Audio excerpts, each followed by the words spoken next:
អ្នកទាំងអស់គ្នាខ្ញុំអេលីហើយថ្ងៃនេះផងដែរហ្នឹងគឺជាចែអេលីមកសម្ដែងសាច់រឿងបន្តរបស់យើងណាកុំឲ្យខាតពេលវេលាយើងចូលទៅកាន់សាច់រឿងរបស់យើងមកនោះបាទដំបូងនៃសាច់រឿងមកហ្នឹងគឺគេបានឲ្យយើងដឹងប្រវត្តិអ៊ីខួយហើយនឹងអូននេះហ្នឹងគឺតាមតែដឹងឈ្មោះអូនហ្នឹងទេថាគាត់ឈ្មោះឆងតែអ៊ីខួយជួបអូនឆងហ្នឹងដំបូងហ្នឹងគឺអ៊ីខួយគាត់អត់ចូលចិត្តអូនហ្នឹងទេដោយសារតែការយកសបិនរបស់អូនហ្នឹងគឺទៀបមែនតើហើយពេលហ្នឹងផងដែរហ្នឹងគឺអូនហ្នឹងបានងាកទៅឃើញអ៊ីខួយហើយគាត់ហ្នឹងក៏ដើរចូលមករយៈតាក់ទៅសួរថាអ៊ីខួយហ្នឹងគឺជាសិស្សឆ្នាំទី1មែនអ៊ីខួយហ្នឹងក៏តបទៅវិញទៅថាហ្នឹងហើយហ្នឹងក៏កាត់ក្នុងចិត្តថាខ្ញុំអត់រំពឹងថាម្នាក់ហ្នឹងគឺគាត់មកនិយាយហៅខ្ញុំសោះខ្ញុំហ្នឹងគឺត្រូវតែកិច្ចឲ្យឆ្ងាយពីអូនហ្នឹងឯងមកទៅភ្លាមហ្នឹងអូនឆងក៏គាត់និយាយថាអូយគួរចាប់អារម្មណ៍មែនលើកទី1នេះដែលខ្ញុំឃើញបែបហ្នឹងតើបេសាយសុបិនហ្នឹងគឺមានរូបរាងបែបហ្នឹងមែនអូនឆងហ្នឹងក៏បាននិយាយថាខ្ញុំគិតថាពួកគេហ្នឹងគឺមានស្លាប់ទេរងតែអ៊ីខ្វាយហ្នឹងគឺគាត់បាំងស្លាប់ហ្នឹងមែនមើលទៅហ្នឹងគឺខុសគ្នាទាំងស្រុងហ្មងអំពីបេសាយធម្មតាហើយនឹងអ៊ីខ្វាយមិនបានអ៊ីខ្វាយហ្នឹងគួរឲ្យចាប់អារម្មណ៍មែនអ៊ីខ្វាយហ្នឹងក៏តបទៅវិញថាគាត់សុំទោសផងព្រោះគាត់អត់ដឹងថាអូនហ្នឹងគឺចង់និយាយពីអីទេអូនហ្នឹងក៏គាត់តបទៅអ៊ីខ្វាយវិញទៅថាមិនបារម្ភទេមិនខំប្រឹងលាក់រឿងហ្នឹងពីគាត់ទេហើយអូនឆងហ្នឹងក៏គាត់បាននិយាយបន្ថែមទៀតថាឥឡូវហ្នឹងអ៊ីខ្វាយធ្វើកិច្ចព្រមព្រៀងមួយគាត់មួយទៅគាត់ហ្នឹងពិតជាចាប់អារម្មណ៍ទៅលើពួកបេសាយសុបិនទាំងអស់ហ្នឹងខ្លាំងមែនតើដឹងហើយគឺគាត់ហ្នឹងចង់ស្វែងយល់រឿងហ្នឹងពីអ៊ីខ្វាយចឹងតើគាត់ហ្នឹងគិតមិនដែរសិស្សថ្មីយើងក៏បានដឹងថាអ៊ីខ្វាយហ្នឹងគឺគាត់និយាយមិនដែរតែរឿងហ្នឹងគឺកាត់ចូលមកពេលបច្ចុប្បន្នណាពេលហ្នឹងគឺមានធម្មពលមួយគឺបានហួញឲ្យអូនហ្នឹងទៅបងជែងអ្នកដែលប្រើធម្មពលទាំងអស់ហ្នឹងគឺអត់មានអាគេក្រៅពីអ៊ីខ្វាយទេអូនហ្នឹងគេវាយដូរប៉ុណ្ណឹងហើយក៏ធ្វើជានិយាយថាបានអ៊ីខ្វាយហ្នឹងប្រើហឹង្សាដាក់គាត់ខ្លាំងមែនអ៊ីខ្វាយហ្នឹងក៏គាត់តបទៅវិញទៅថាចុះពេលដែលអូនហ្នឹងដាក់ថ្នាំមកលើគាត់តើអូនហ្នឹងមានបានគិតដល់ថ្ងៃហ្នឹងអត់អូនហ្នឹងក៏តបទៅវិញទាំងញ៉ាំហ្មងគាត់ហ្នឹងគឺមានបំណងល្អចង់ជួយអ៊ីខ្វាយទេអូនឈងហ្នឹងក៏បាននិយាយបន្ថែមថាពីដំបូងមកហ្នឹងគឺគាត់ចង់ជួយមែនតែតាមដែលគាត់មើលទៅហ្នឹងលីនយូគឺគ្រាន់តែជាមនុស្សធម្មតាម្នាក់ប៉ុណ្ណោះហើយលីនយូហ្នឹងក៏មានអីអស្ចារ្យដែរតែអ៊ីខ្វាយហ្នឹងគឺបានខ្វល់ខ្វាយទៅលើលីនយូខ្លាំងមែនតើហើយអ៊ីខ្វាយហ្នឹងគឺតែងតែមើលថែលីនយូលើពីអ្នកផ្សេងរហូតហើយជាគាត់ហ្នឹងគឺអត់ដឹងថាបិសាចសុបិនហ្នឹងគឺមើលមនុស្សដែលមានសុបិនច្រើននឹងបែបមិនក៏ដោយតែនៅពេលដែលគាត់ឃើញអ៊ីខ្វាយធ្វើអញ្ចឹងដាក់លីនយូគឺវាអាចប្រាប់គាត់បានថាយូហ្នឹងគឺជាម្ហូបពិសេសខ្លាំងហើយមើលទៅ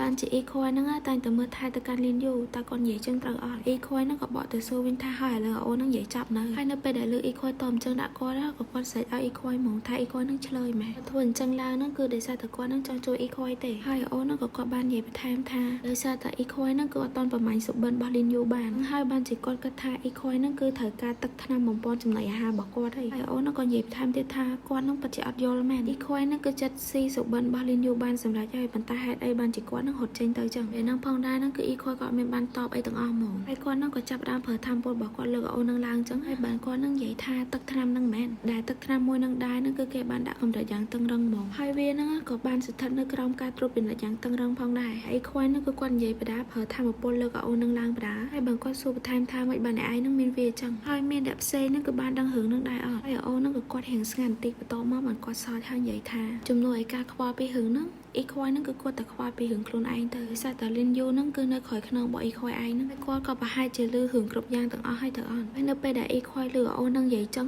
គ្នាចាប់ដើមភ័យហ្មងហើយក៏គិតថាវាអាចទៅរួចទេហើយក៏ងាកមកក្រោយចឹងងាកមកហ្នឹងគឺបានឃើញលីនយូគឺឈរក្រោយខ្នងគាត់មែនហ្នឹងឯងគាត់ហ្នឹងក៏ងាកទៅសួរលីនយូថាលីនយូហ្នឹងបានឈរនៅនឹងយូនៅហើយគាត់ហ្នឹងក៏ប្រើធម្មពលរបស់គាត់ហ្នឹងតម្លាក់អូនឈងហ្នឹងចុះវិញចឹងអ៊ីខ្វាយហ្នឹងក៏បានគិតក្នុងចិត្តថាមិនបានលីនយូហ្នឹងតាមគាត់មកនៅនឹងចឹងវាបានគាត់ហ្នឹងអត់ចាប់អារម្មណ៍សោះចឹងថាមានអ្នកដើរតាមគាត់មកលីនយូហ្នឹងក៏គាត់អត់មានបានទៅកាន់អ៊ីខ្វាយទេគាត់នឹងក៏បានសួរទៅអ៊ីខ្វាយថាតើគាត់នឹងគឺជាម្ហូបពិសេសមែនតើវាមានន័យថាម៉េចទៅហើយគាត់ក៏និយាយទៅកាន់អ៊ីខ្វាយបន្ថែមទៀតថាតើអ៊ីខ្វាយនឹងមិនជាមនុស្សទេមែនហើយក៏កាត់មុនពេលដែលរឿងនឹងកើតឡើងពេលនឹងលីនយូក៏គាត់ដើរតាមអ៊ីខ្វាយមកហើយលីនយូក៏គាត់បានឃើញរឿងទាំងអស់ហ្មងលីនយូនឹងក៏បានគិតថាតើមានធម្មពលពណ៌ស្វាយអីគេដែលនៅជុំវិញខ្លួនរបស់អ៊ីខ្វាយនឹងហើយក៏គាត់ត្រឡប់មកវិញនៅពេលដែលលីនយូនឹងក៏គាត់បានសួរទៅអ៊ីខ្វាយថាតើអ៊ីខ្វាយនឹងមិនមែនជាមនុស្សទេមែនអ៊ីខ្វាយនឹងក៏គាត់ចាប់ផ្ដើមគិតក្នុងចិត្តមកថាលីនយូនឹងក៏បានលើអីដែលគាត់និយាយអស់ហើយមែនទេឥឡូវហ្នឹងគឺគាត់ត្រូវទៅចិត្តជាក់សិនដោយសារតែថាមនុស្សអស្ចារ្យមិនក៏ដល់គាត់អាចមើលឃើញធម្មពលរបស់គាត់ដែរហើយគឺគាត់នឹងត្រូវទៅរកពេលនិយាយអីជាមួយលីនយូឲ្យមើលទៅវាសមហេតុសមផលបន្តិចអ៊ីខ្វាយនឹងក៏ធ្វើជានិយាយថាលីនយូតើពងនិយាយអីគេហ្នឹងជាលីនយូហ្នឹងគឺបានស្ដាប់ខុសហើយដោយសារតែពួកគាត់នឹងគឺកំពុងតែនិយាយគ្នាអំពីរឿងថ្មីដែលទៅនឹងចេញហ្នឹងទេតើលីនយូហ្នឹងមានន័យថាម៉េចគាត់គឺជាមនុស្សនឹងហើយហើយនិយាយចឹងហើយក៏ធ្វើជាសើចប្រឡប់អីចឹងហើយលីនយូហ្នឹងក៏គាត់តបទៅវិញទ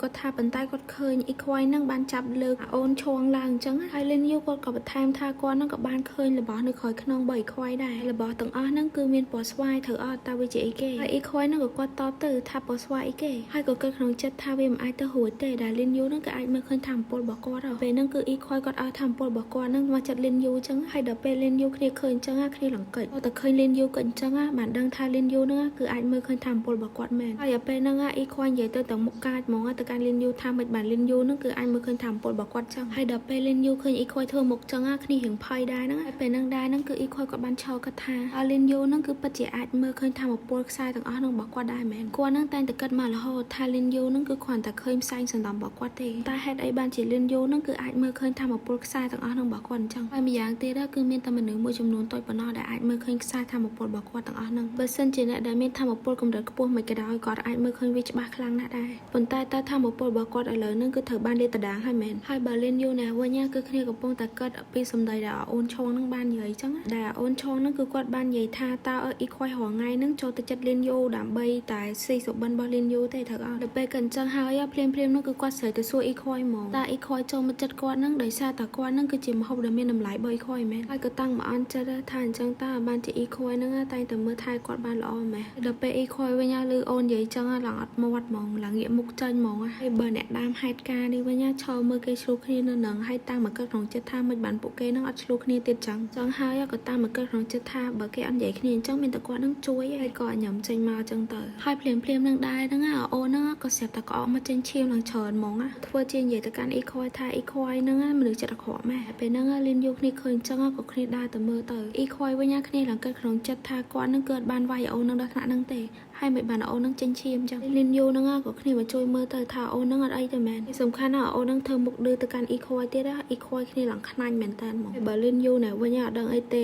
ស្រែកស្ដីអីបងថាមិនបានអ៊ីខ្វាយហ្នឹងវាយអូននឹងដល់ថ្នាក់ហ្នឹងអញ្ចឹងស្រែកទៅបន្ថែមទៀតទៅថាអ៊ីខ្វាយហ្នឹងប៊ូលីគេហ្មងលីនយូស្រែកឡើងអូននឹងព្រោះឈាមចេញមកហ្មងបើអ៊ីខ្វាយអ្នកដែលគេស្រែកឲ្យនេះវិញឡើងកញ្ញាញ់ខួរហ្មងអត់ដឹងថាត្រូវនិយាយថាម៉េចទៀតហ្នឹងហើយក៏និយាយទៅប្រាប់លីនយូទៅថាគាត់នឹងគឺហួញអូននឹងបានតែបន្តិចទេនិយាយអញ្ចឹងហើយហ្នឹងក៏ទៅលើកលីនយូឡើងមកថាកុំឲ្យចាញ់បោកអូននឹងអញ្ចឹងលីនយូឡើងវាយដៃបើអ៊ីខ្វាយចេញហ្មងលីនយូហ្នឹងក៏បាននិយាយឡើងមកថាអ្នកដែលកុហកគាត់ហ្នឹងគឺជាអ៊ីខ្វាយនឹងឯងហើយដល់ពេលអ៊ីខ្វាយគ្នាស្ដាប់មកគ្នាឡើងចង់កៀងបេះដូងហ្មងហើយអ៊ីខ្វាយហ្នឹងក៏ចាប់ផ្ដើមនឹកឃើញរឿងពីមុននៅពេលដែលគេហ្នឹងគឺថាឲ្យគាត់ថាជាកំហុសគាត់អញ្ចឹងហើយគាត់ហ្នឹងក៏ងើបឈរឡើងមកវិញដល់អត់និយាយទាំងអស់ហើយបានមកផ្លែតមកបើគាត់និយាយថាលីនយូហ្នឹងគឺនិយាយត្រូវហើយបើជ្រុលជាលីនយូហ្នឹងគឺបានដឹងហើយថាគាត់ជាបិសាចហ្នឹងគឺគាត់ឲ្យឃើញទាំងអស់ហ្មងហើយគាត់ហ្នឹងក៏មិនបាច់ចាំពិបាកក្នុងការលាក់បាំងលីនយូទៀតដែរហើយដល់ពេលលីនយូណែវិញគ្នាឃើញចឹងហើយគ្នាឡើងភ័យហ្មងឡើងស្លេកមុខហើយភ្លាមនឹងដែរហ្នឹងគឺអ៊ីគាត់ក៏ប្រើធម្មពលរបស់គាត់ហ្នឹងទៅហួញលីនយូផ្អឹបអញ្ចឹងហើយមិនតែប៉ុណ្្នឹងទេគឺហួញអូនចាប់ឡើងទៅលើហ្មងហើយគាត់ប្រើអាខ្សែធម្មពលរបស់គាត់ហ្នឹងឲ្យទៅហត់កគេទៀតដល់ពេលលីនយូណែហើយគ្នាខំហើ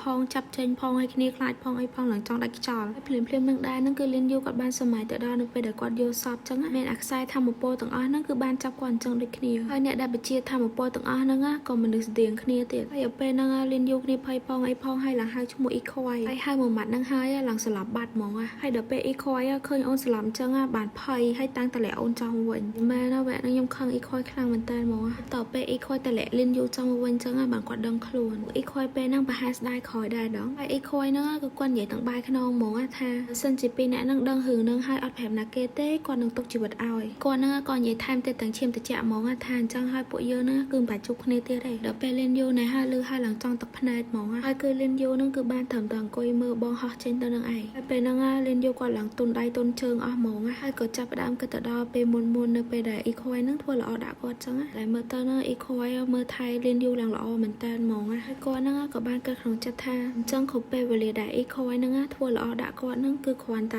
ែគាត់ហ្នឹងទុកខ្ញុំជាមហូបរបស់គាត់ទេមែនហើយក៏នឹកឃើញពាក្យដែលអ៊ីខ្វាយហ្នឹងក៏បាននិយាយថាកុំជួបគ្នាម្ដងទៀតចឹងហើយគាត់ហ្នឹងឡើងហូរទឹកភ្នែកមកហ្មងក៏កាត់មកមើលមេនាំរឿងនេះវិញគឺគាត់បានគិតក្នុងចិត្តថាតើអ៊ីខ្វាយហ្នឹងចេញទៅទាំងចឹងមែនតើគាត់ហ្នឹងអត់មានបានឲ្យជំរឿមកពួកយើងទេមែនឬក៏ឲ្យពួកយើងហ្នឹងធ្វើរឿងអីមួយឲ្យគាត់ចឹងហើយនៅពេលដែលកិនចឹងហើយក៏ងាកទៅមើលលីនយូហើយគ្នាឡើងភ័យហ្មងតែតែពេលហ្នឹងគឺលីនយូគាត់យំឡើងខ្លាំងហ្មងហើយក៏តាំងមកកើតក្នុងចិត្តថាមិនបានលីនយូហ្នឹងយំអញ្ចឹងក៏តាំងមកកើតក្នុងចិត្តបន្ថែមថាដោយសារតែអ៊ីខ្វាយហ្នឹងមិនមនុស្សមែនបានគាត់ខ្លាចឲ្យគាត់យំអញ្ចឹងតែខ្ញុំហ្នឹងគាត់ទៅជួយលួងលោមលីនយូអត់ក៏និយាយមកថាលីនយូចិត្តតិចទៅដល់ពេលលីនយូលឺអញ្ ចឹងគឺគ្នាងាកមកមើលមុខអូននឹងទាំងយំហ្មងហើយក៏ជួបទឹកភ្នែកហើយបាននិយាយថាត្រូវហើយតាខ្ញុំនឹងគាត់ទៅហៅប៉ែតឲ្យអត់ហើយបាប៉ាក់មេនាំរឿងហ្នឹងក៏និយាយថាអីទេខ្ញុំអត់អីផងហើយក៏និយាយមកប្រាប់លៀនយូទាំងសោចហ្មងដូចឈួតចឹងនិយាយថាគាត់ហ្នឹងគឺបានផឹកទឹកពេញប៉ោះទេពេលដែលពីរអ្នកនឹងឡើងឆ្លោះគ្នាបានមើលគាត់ហើយលៀនយូហ្នឹងបាយបារម្ភទេដោយសារវាមិនឈាមទេហើយបើលៀនយូណែហៅគ្នាស្ដាប់ហើយឡើងកាំងហ្មងក៏សួរទៅថាអញ្ចឹងមែនអ្នកឯងក្អួតឈាមទេមែនហើយអូនហ្នឹងក៏និយាយទៅថាអត់ផងលៀនយូក៏គាត់ងើបឈរហើយសួរថាលើកមុនអ្នកឯងនិយាយហ្នឹងហើយក៏សម្រេចទៅដល់អតីតកាលនៅថ្ងៃដែលអូនហ្នឹងបានដាក់ថ្នាំទៅកាន់កាហ្វេ3ខួយ